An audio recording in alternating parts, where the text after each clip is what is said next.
اب ہم آتے ہیں سیدنا صالح علیہ السلام کے قصے کی طرف۔ دن گزرتے گئے اور لوگ ایک بار پھر ابلیس لعین کے وسوسے میں آ کر کفر کی طرف پلٹ آئے، کیونکہ ابلیس کسی بھی شخص کو وسوسے میں ڈالے بغیر نہیں چھوڑتا۔ اس طرح ایک بار پھر کفر پھیل گیا، چنانچہ اللہ نے ان کی ہدایت کے لیے صالح علیہ السلام کو مبعوث فرمایا۔ یہ سمود کے پوتوں میں سے ایک عربی نبی تھے۔ ان کا نسب نامہ اس طرح ہے: صالح بن عبید بن سیاف بن ماشح بن عبید بن حاضر بن سمود بن ارم بن سام بن نوح علیہ السلام۔ گویا صالح علیہ السلام کا تعلق قوم سمود سے تھا، اور یہ قوم عاد کی نسل سے تھی۔ سمود کی قوم نے یمن کو خیرباد کہا اور جزیرے سے شمال کی طرف منتقل ہو گئے، پھر وہاں ہجر نامی ایک بستی میں جا ٹھہرے۔ قرآن کریم کی سورۃ الحجر اسی بستی کے نام سے موسوم ہے۔ قوم عاد کا تذکرہ سورۃ الحجر کے علاوہ سورۃ الاحقاف اور سورہ ہود میں بھی ہے۔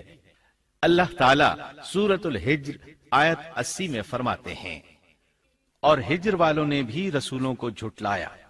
ہجر قوم سمود کا مرکزی شہر تھا۔ اب وہ مدائن صالح کے نام سے مشہور ہے۔ یہ شہر مدینہ منورہ کے شمال مغرب میں 380 کلومیٹر کے فاصلے پر واقع ہے۔ یہ لوگ بھی پہاڑوں کو تراش کر گھر بناتے تھے۔ یہ صنعت اور کاریگری انہوں نے قوم عاد سے وراثت میں پائی تھی۔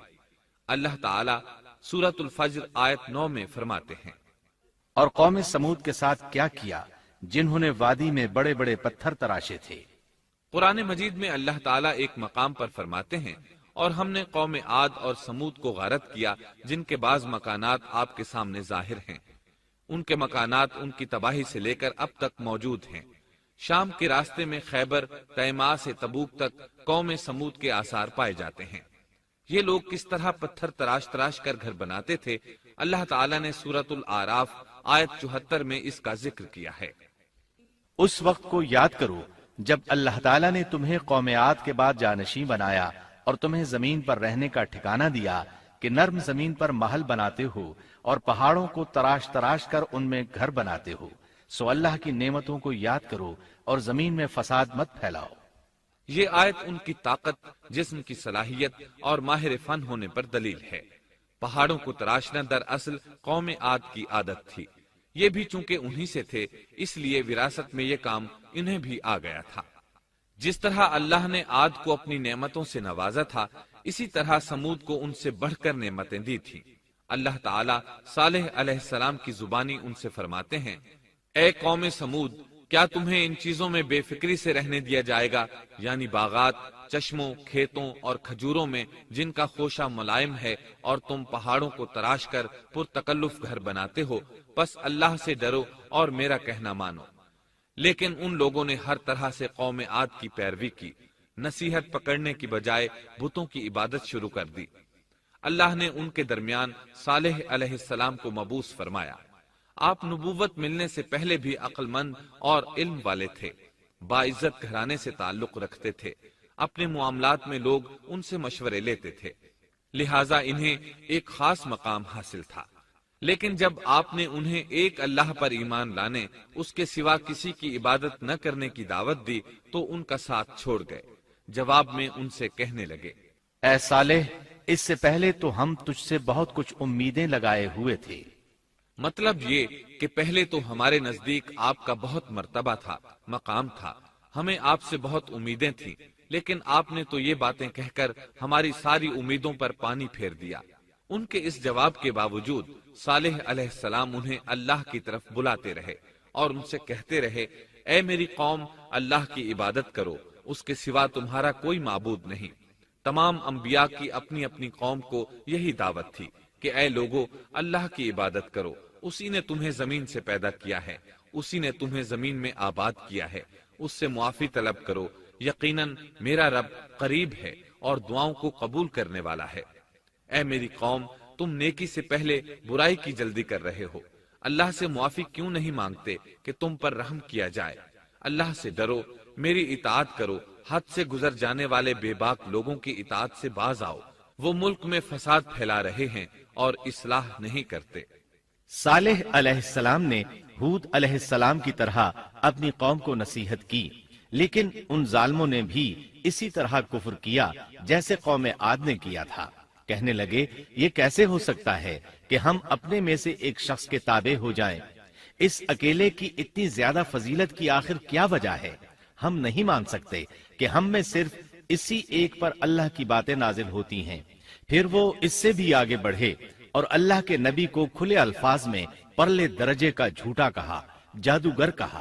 پھر یہ سرکش اور کافر لوگ صالح علیہ السلام کے ساتھ ایمان لانے والے کمزور غریب لوگوں کو مخاطب کر کے کہنے لگے، کیا تم صالح پر ایمان رکھتے ہو؟ ہم تو اس کے منکر ہیں۔ اس طرح صالح علیہ السلام دن رات انہیں دعوت دیتے رہے، یہاں تک کہ یہ لوگ صالح علیہ السلام سے کہنے لگے، تم نے اور تمہارے ساتھیوں نے ہمارے اندر نحوست پھیلا رکھی ہے اور اسی لیے ہم مشکلات اور مصائب کا شکار ہیں، لہٰذا تم ہم سے دور ہو جاؤ۔ صالح علیہ السلام نے انہیں جواب دیا، تم پر نحوست اللہ کی طرف سے ہے، تم فتنے میں پڑے ہوئے لوگ ہو۔ پھر اس کے بعد وہ لوگ صالح علیہ السلام سے مکمل طور پر دشمنی کرنے لگے اور انہوں نے آپ کو یہاں تک کہہ دیا کہ آپ ہماری مجلس میں نہ آیا کریں کیونکہ آپ منحوس ہیں۔ پھر بات یہاں تک پہنچی کہ صالح علیہ السلام نے انہیں اللہ کے عذاب سے ڈرایا، دھمکایا اور کہا، اے میری قوم کے لوگوں، ذرا بتلاؤ تو اگر میں اپنے رب کی طرف سے کسی مضبوط دلیل پر ہوا اور اس نے مجھے اپنے پاس سے رحمت عطا کی ہو، پھر میں نے اس کی نافرمانی کی، تو کون ہے جو اس کے مقابلے میں میری مدد کرے؟ تم تو میرا نقصان ہی بڑھا رہے ہو۔ یعنی فرض کرو اگر میں حق پر ہوا اور یقیناً میں حق پر ہوں اور اللہ تعالیٰ نے مجھے اپنی نبوت سے بھی نوازا ہے، پھر بھی میں تمہاری باتوں میں آ کر اس کی نافرمانی کروں تو بلا شبہ اس وقت میں گھاٹے میں ہوں گا اور تم بھی خسارہ پانے والے ہوگے۔ اس پر وہ ظالم لوگ مقابلے پر اتر آئے، کہنے لگے اگر تو سچا ہے تو کوئی معجزہ لے آ، لیکن وہ معجزہ ہماری مرضی کے مطابق ہو، اس صورت میں ہم ضرور ایمان لے آئیں گے۔ آپ ایسا کریں کہ بستی کے کنارے پتھریلی چٹان میں سے دودھ دینے والی 10 ماہ کی حاملہ اونٹنی نکالیں، اس کا رنگ سرخ ہو۔ صالح علیہ السلام سے یہ مطالبہ کر کے وہ سردار لوگ ایک طرف بیٹھ گئے اور مذاق اڑانے لگے۔ ایک کہنے لگا اونٹنی 10 ماہ کی ہو، حاملہ ہو، دوسرا کہنے لگا لازمی طور پر اس کا رنگ سرخ ہو، پھر ایک تیسرا سردار بولا اس کی کھال پر بہت زیادہ اون ہو، چوتھا بولا موٹی تازی ہو، ہم نے پہلے اس قسم کی اونٹنی دیکھی نہ ہو، پانچواں بولا وہ اتنی بڑی ہو کہ اکیلی ایک دن تمام کنویں کا پانی پی جائے اور دوسرے روز ہم پئیں۔ یہ لوگ اسی طرح مذاق اڑا رہے تھے کہ صالح علیہ السلام نے ان سے کہا، اگر تمہاری مطلوبہ اونٹنی تمہیں مل جائے تو کیا تم ایمان لے آؤ گے؟ سب نے مل کر کہا، ہاں ضرور لے آئیں گے۔ صالح علیہ السلام نے فرمایا، تب تم ایک دن سب لوگوں کو جمع کر لو۔ مقررہ دن وہ لوگ جمع ہو گئے۔ ان کی موجودگی میں صالح علیہ السلام نے اللہ سے دعا کی، زمین پر زلزلہ طاری ہوا، ان کی آنکھوں کے سامنے چٹان پھٹی اور اس سے بالکل ویسی ہی اونٹنی نکلی جیسا کہ ان کا مطالبہ تھا۔ انہوں نے اپنی زندگی میں ایسی اونٹنی کبھی نہیں دیکھی تھی، اس میں وہ تمام صفات موجود تھیں جن کا ذکر ان لوگوں نے کیا تھا۔ اللہ تعالیٰ صالح علیہ السلام کی زبانی سورہ ہود آیت 64 میں فرماتے ہیں، اے میری قوم، یہ اللہ کی بھیجی ہوئی اونٹنی ہے، یہ تمہارے لیے ایک معجزہ ہے، اب تم اسے اللہ کی زمین میں کھاتی ہوئی چھوڑ دو اور اسے کسی طرح کی تکلیف نہ پہنچاؤ، ورنہ فوری عذاب تمہیں آ پکڑے گا۔ اس اونٹنی کو چونکہ کسی اونٹنی نے جنم نہیں دیا تھا، اس لیے اس کو ناقۃ اللہ یعنی اللہ کی اونٹنی کہا گیا۔ پھر صالح علیہ السلام نے فرمایا، لوگو سن لو، ایک دن یہ اونٹنی پانی پیے گی، ایک دن تم پیو گے، تم میں سے کوئی اسے تکلیف نہ پہنچائے، ورنہ اللہ کا بدترین عذاب تم پر نازل ہوگا۔ سورۃ القمر میں اللہ فرماتے ہیں، بے شک ہم اونٹنی کو ان کے لیے آزمائش بنا کر بھیج رہے ہیں، تم صبر کے ساتھ ان کے انجام کا انتظار کرو۔ اس نشانی کے ظہور کے بعد اللہ تعالیٰ نے صالح علیہ السلام کو مخاطب کر کے فرمایا، تم اب دیکھتے رہو کہ ان کا انجام کیا ہوتا ہے، ان کی سختیوں پر صبر کرو، ان سے کہہ دو کہ پانی پر ایک دن ان کا اختیار ہوگا اور ایک دن اس اونٹنی کا، خبردار کوئی زیادتی نہ کرے اور اس اونٹنی کو پانی پینے سے نہ روکے۔ سورۃ الشمس میں اللہ تعالیٰ فرماتے ہیں کہ ان سے اللہ کے رسول نے فرما دیا تھا کہ اللہ کی اونٹنی کی اور اس کے پانی پینے کی باری کی حفاظت کرو، یعنی اسے نہ تو پانی پینے سے روکو اور نہ ہی اسے کوئی تکلیف پہنچاؤ۔ اس معجزے کو دیکھ کر لوگ دو گروہوں میں بٹ گئے۔ بہت کم لوگوں نے صالح علیہ السلام کی پیروی کی، ان پر ایمان لائے، جبکہ اکثر لوگ پھر بھی اپنے کفر پر ڈٹے رہے۔ اللہ تعالیٰ فرماتے ہیں، ان لوگوں نے خود معجزے کا مطالبہ کیا تھا، لیکن اس کو اپنی آنکھوں سے دیکھنے کے باوجود ظلم پر اڑے رہے اور کفر پر اصرار کرتے رہے۔ سورۃ الحجر آیت 81 میں اللہ فرماتے ہیں، اور انہیں ہم نے اپنی نشانیاں بھی عطا فرمائی تھیں، لیکن پھر بھی وہ ان سے گردن موڑنے والے ہی رہے۔ اسی طرح سورہ بنی اسرائیل میں اللہ تعالیٰ فرماتے ہیں، ہم نے قوم سمود کو نشان کے طور پر اونٹنی عطا فرمائی تھی، لیکن انہوں نے اس پر ظلم کیا۔ بلا شبہ وہ ایک واضح نشانی تھی، کوئی شخص یہ نہیں کہہ سکتا تھا کہ جادوگروں نے اسے پیدا کیا ہے۔ وہ اونٹنی ان میں موجود رہی، ان کے علاقے میں جہاں چاہتی چرتی، جب کنویں پر پانی پینے جاتی تو سارا پانی پی جاتی، وہ لوگ اس کا دودھ پیتے، دودھ سب کے لیے کافی ہو جاتا۔ ان کی آنکھوں کے سامنے اس نے ایک بچے کو جنم دیا، وہ شکل صورت میں بالکل اپنی ماں جیسا تھا، لوگ اسے دیکھ کر تعجب کرتے۔ بچہ اونٹنی کے ساتھ رہتا، یہ ایک واضح نشانی تھی، اس پر جادو کا گمان کیا ہی نہیں جا سکتا تھا۔ وہ اونٹنی ایک عرصے تک ان لوگوں میں رہی۔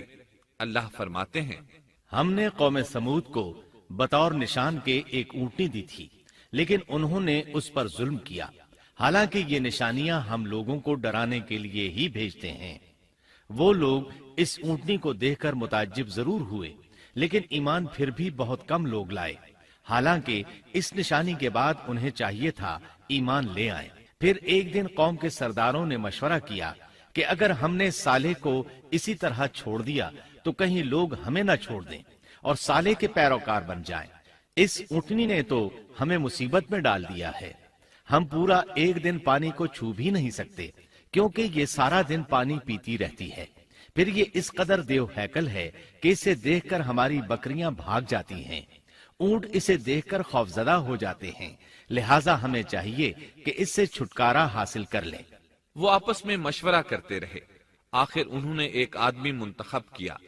مورخین کا اس پر اتفاق ہے کہ اس کا نام قدار بن سالف تھا، اس کے ساتھ اس کا ایک ساتھی بھی تھا۔ ان دونوں نے مل کر اونٹنی کو قتل کیا۔ اللہ تعالیٰ سورۃ القمر آیت 29 اور 30 میں فرماتے ہیں، پھر انہوں نے اپنے ساتھی کو بلایا، تب اس نے ہاتھ بڑھایا اور اس کی کونچیں کاٹ دیں، پھر دیکھا ہمارا عذاب اور ڈراوا کیسا تھا۔ اس قدار کے بارے میں نبی کریم صلی اللہ علیہ وسلم کا ارشاد ہے کہ پہلے لوگوں میں سے سب سے زیادہ بدبخت یہی تھا۔ اللہ تعالیٰ نے قرآن مجید میں اس کا ذکر یوں فرمایا ہے، فَنَادَوْا صَاحِبَهُمْ، پھر انہوں نے اپنے ساتھی کو پکارا۔ سورۃ الشمس میں اللہ فرماتے ہیں، جب ان میں بڑا بدبخت شخص اٹھ کھڑا ہوا، یہ بدبخت قدار اٹھا، اپنے ساتھی کو ساتھ لیا اور اونٹنی کو قتل کرنے کے لیے تیار ہو گئے۔ آپس میں مشورہ ہوا کہ یہ نہ کہا جائے ہم نے اسے قتل کیا ہے۔ اس طرح باقی لوگوں نے بھی ان سے اتفاق کیا۔ اللہ تعالیٰ سورہ نمل آیت 48 میں فرماتے ہیں، اور اس شہر میں 9 آدمی ایسے تھے جو زمین میں فساد کرتے تھے اور اصلاح نہیں کرتے تھے۔ مطلب یہ کہ یہ لوگ فساد کی انتہا کو پہنچے ہوئے تھے، ان میں بھلائی نام کو نہیں تھی اور نہ ان کا فساد کی اصلاح کا ارادہ تھا۔ بخاری، مسلم اور مسند احمد کی ایک حدیث میں ہے، رسول اللہ صلی اللہ علیہ وسلم نے ایک بار اپنے خطبے میں اس اونٹنی اور اسے مار ڈالنے کا ذکر فرمایا۔ آیت اذم بعثا اشقاہا کی تلاوت کرتے ہوئے فرمایا کہ جیسے ابو زمعہ تھا، اسی جیسا یہ شخص بھی اپنی قوم میں عزیز، دلیر اور بڑا آدمی تھا۔ تمام لوگوں نے اس بدبخت کے ساتھ عہد کیا اور اسے یقین دہانی کرائی کہ اگر تمہارے ساتھ کسی نے برائی کا ارادہ کیا تو تمام قوم تمہاری حمایت میں اٹھ کھڑی ہوگی۔ اس یقین دہانی کے بعد یہ بدبخت اونٹنی کے انتظار میں بیٹھ گئے۔ اونٹنی پہاڑ کی طرف سے آتی تھی اور پانی پی کر واپس چلی جاتی تھی، یہی اس کا معمول تھا۔ جب ان لوگوں نے چٹان سے اونٹنی کو نکلتے دیکھا تو اچانک حملہ کرنے کے لیے آگے بڑھے، لیکن اس کا جثہ دیکھ کر خوفزدہ ہو گئے، الٹے پاؤں بھاگے۔ بدبخت قدار نے اپنے ساتھیوں کی یہ حالت دیکھی تو ہنس پڑا اور آگے بڑھ کر اونٹنی کی ران میں تیر مارا۔ اس سے اونٹنی کی ران کی ہڈی ٹوٹ گئی اور وہ نیچے گر گئی۔ پھر اس ظالم نے اپنے ساتھیوں کو آواز دی اور آگے بڑھ کر اونٹنی کی کونچیں کاٹ دی۔ سورۃ الشمس میں اللہ تعالیٰ فرماتے ہیں، ان لوگوں نے اپنے پیغمبر کو جھوٹا سمجھ کر اس اونٹنی کی کونچیں کاٹ دی، پس ان کے رب نے ان کے گناہوں کے باعث ان پر ہلاکت ڈالی اور پھر ہلاکت کو عام کر دیا اور اس بستی کو برباد کر دیا۔ اونٹنی کی کونچیں کاٹ دیے جانے کے بارے میں اللہ تعالیٰ ایک دوسرے مقام پر فرماتے ہیں کہ پس انہوں نے اونٹنی کو مار ڈالا اور اپنے پروردگار کے حکم سے سرتابی کی اور کہنے لگے، اے صالح، جن عذابوں سے تو ہمیں دھمکاتا رہتا تھا، اگر تو واقعی پیغمبر ہے تو ان عذابوں کو ہم پر نازل کرا دے۔ اونٹنی پر حملہ ہوتے ہی اس کا بچہ بھاگ نکلا تھا۔ وہ پہاڑ کی چوٹی پر چڑھ گیا، 3 مرتبہ بلبلایا۔ یہ بدبخت اس کے پیچھے بھاگے اور آخر اسے بھی قتل کر دیا۔ پھر تمام بستی والے جمع ہوئے، اونٹنی اور اس کے بچے کا گوشت تیار کیا اور مزے کے ساتھ اس کو کھایا۔ اس جرم میں ان سب نے شرکت کی، البتہ جو لوگ صالح علیہ السلام پر ایمان لے آئے تھے وہ الگ تھلگ رہے۔ صالح علیہ السلام کو جب یہ خبر ملی تو وہ گھبرائے ہوئے اونٹنی کے پاس پہنچے۔ اونٹنی بے جان پڑی تھی، اس کا بچہ بھی بے جان تھا۔ لوگ ان کے گرد جمع تھے اور ان کا گوشت کھا رہے تھے۔ اس وقت صالح علیہ السلام نے ان سے کہا، اس پر صالح نے کہا کہ اچھا تم 3 دن تک اپنے گھروں میں رہ سہ لو، یہ وعدہ جھوٹا نہیں ہے۔ مطلب یہ کہ تمہیں صرف 3 دن کی مہلت ہے، اس کے بعد تم سب کے سب ہلاک کیے جاؤ گے۔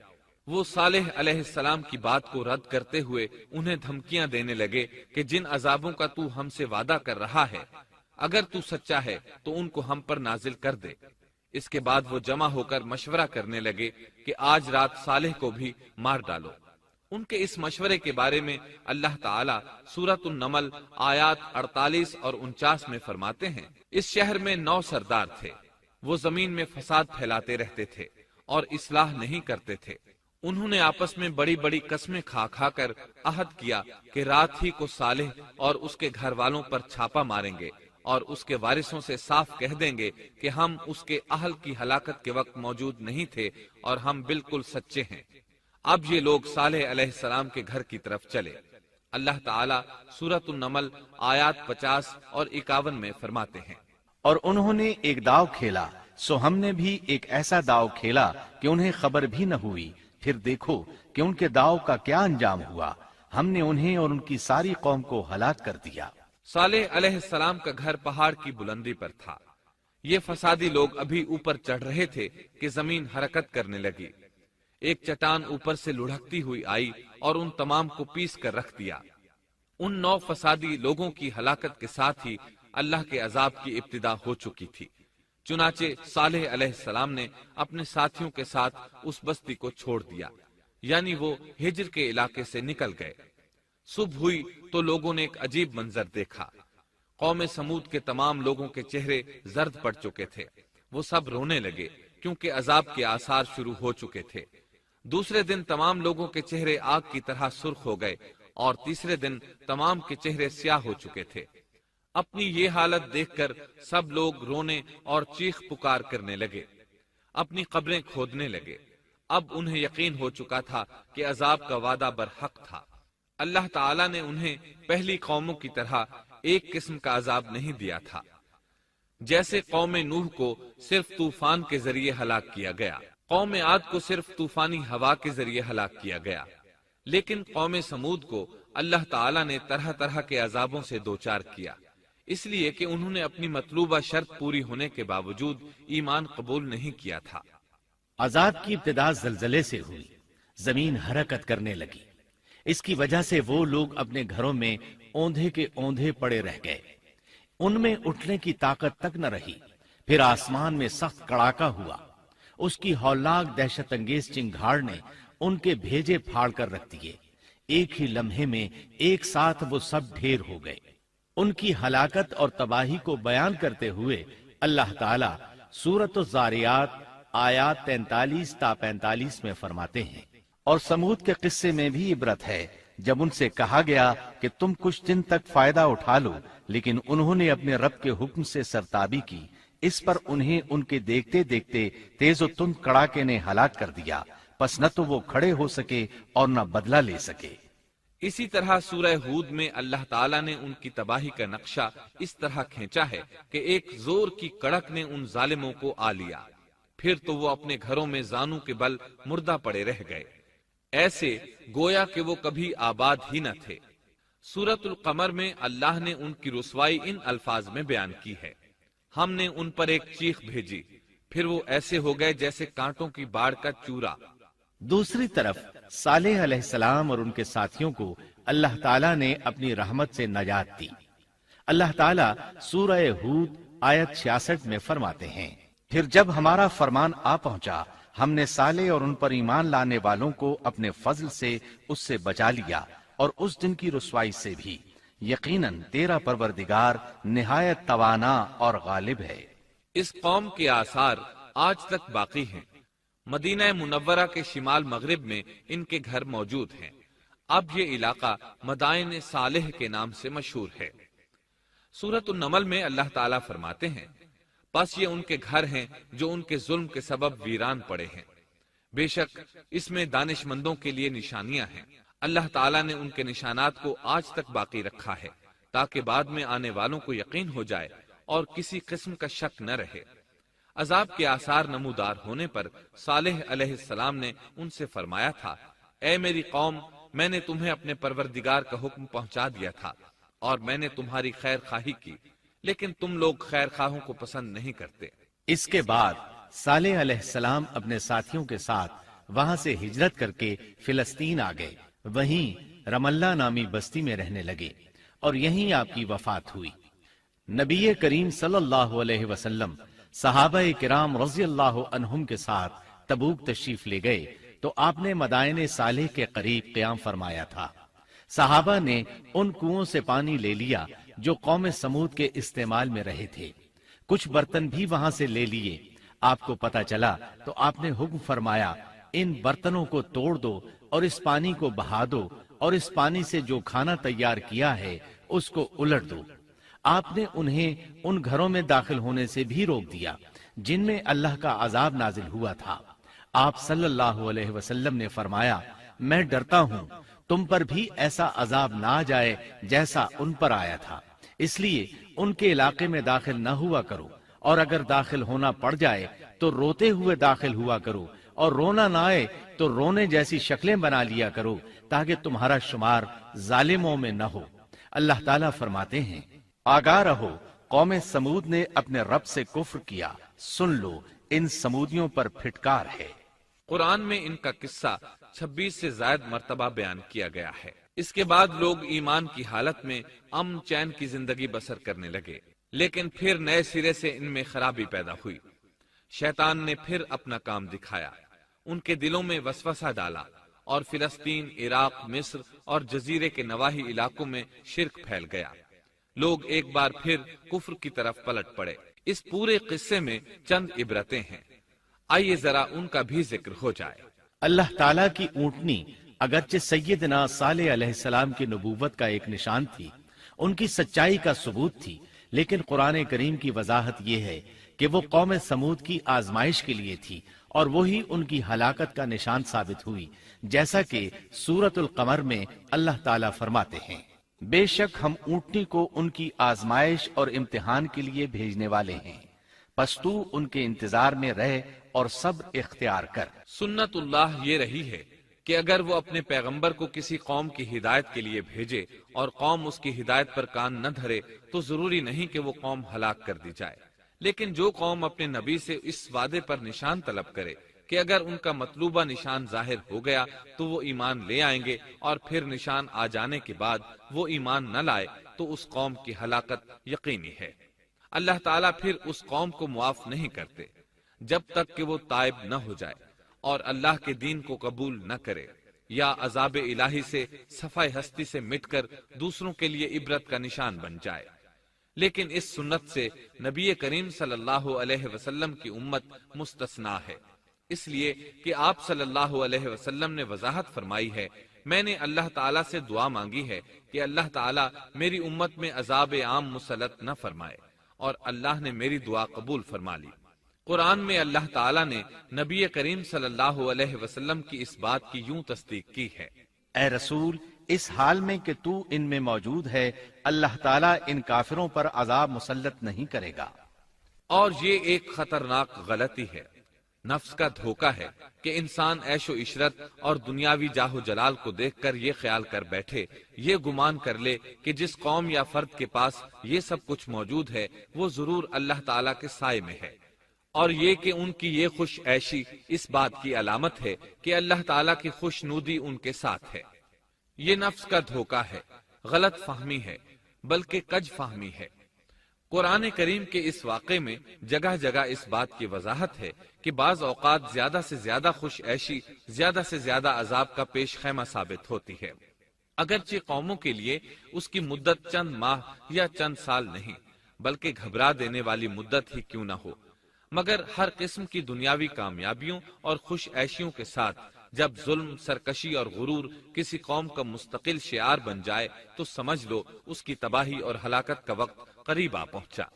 اللہ تعالیٰ فرماتے ہیں، تیرے رب کی پکڑ بہت سخت ہے، لیکن اس کے ساتھ ہی یہ بات بھی ہے کہ کسی قوم میں تمام تر خرابیوں کے باوجود اگر قوم سے اکثر افراد اللہ کے شکر گزار ہوں، اس کے بندوں کے ساتھ انصاف کرنے والے اور آپس میں نیک نیت اور خیرخواہی کرنے والے ہوں، تو بلا شبہ وہ اللہ کے ہاں مقبول بندے ہیں، اور انہی کو دنیا اور آخرت کی کامیابیوں کی بشارت ہے، اور انہی کے لیے یہ دنیاوی عیش اللہ کی بے انتہا نعمتوں کی علامت ہے۔